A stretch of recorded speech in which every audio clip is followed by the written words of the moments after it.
වැඩි වැඩ නැතුව ගමේ රසට රසම රස මාළු හොද්දක් හදමුද? එන්නකෝ එනම් මාත් එක්ක.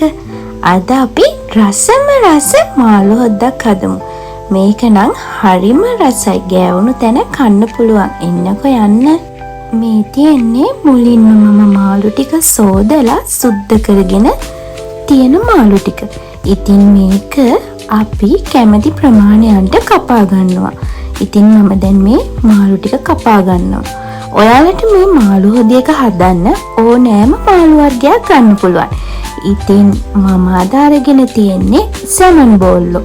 ඉතින් ඔයාට කැමති විදිහේ මාළු වර්ගයක් මේකට තෝරගන්න. ඔයාට ටිප් එකක් කියන්න.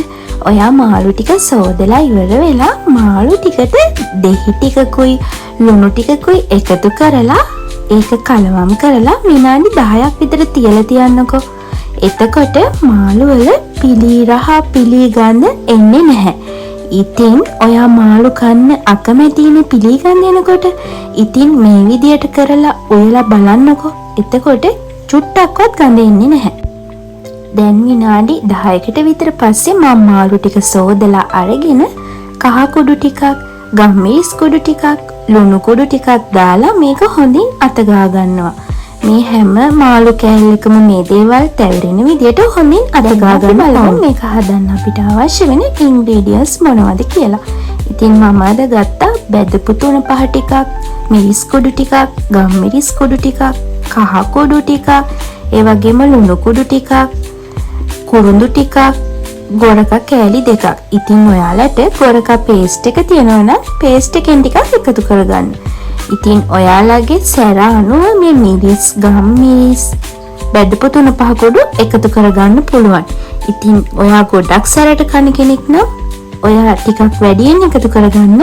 ඔයා සැරට කන්න අකමැති කෙනෙක් නම් ඔයා ටිකක් අඩුවෙන් එකතු කරගෙන මේක හදාගන්න. දැන් අපි පෑන් එකක් ලිපේ තියලා ඒකට තෙල් ටිකක් දාලා අර අතගාගත්තු මාළු ටික තෙල් එකට දාලා විනාඩි 5ක් විතර තෙල් එකේ හොඳින් බැද ගන්නවා. ඉතින් මේ විදියට විනාඩි 5ක් විතර බැදගත්තම මේ මාළු හොදියක හරිම රසට හදා ගන්න පුළුවන්. ඉතින් මේ තියෙන්නේ විනාඩි 5කට විතර පස්සේ මාළු ටික තෙල් එකේ බැදිච්ච මාළු. ඉතින් ඊට පස්සේ අපි මේකට එකතු කරගන්නවා කපාගත්තු ලුණු ටික, සුදු ලුණු ටික, රම්පේ, කරපිංචා, කුරුඳු මේ දේවල් ටික එකතු කරලා මේ තෙල් එකේම චුට්ටක් බෙද ගන්නවා.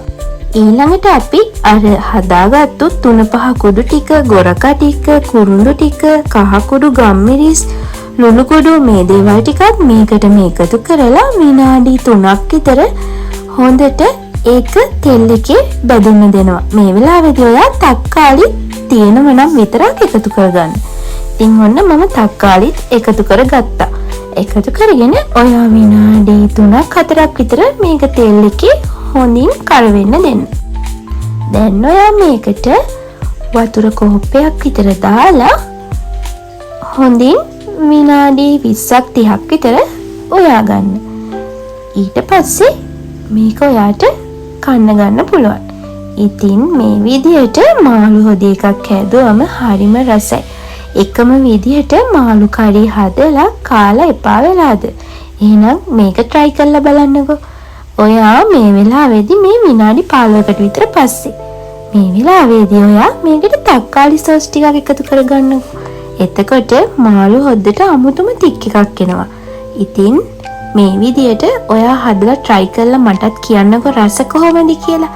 දැන් ඉතින් මම මාළු හොදි එක හදාගෙන ඉවරයි. දැන් ඉතින් රස බලන වෙලාවයි.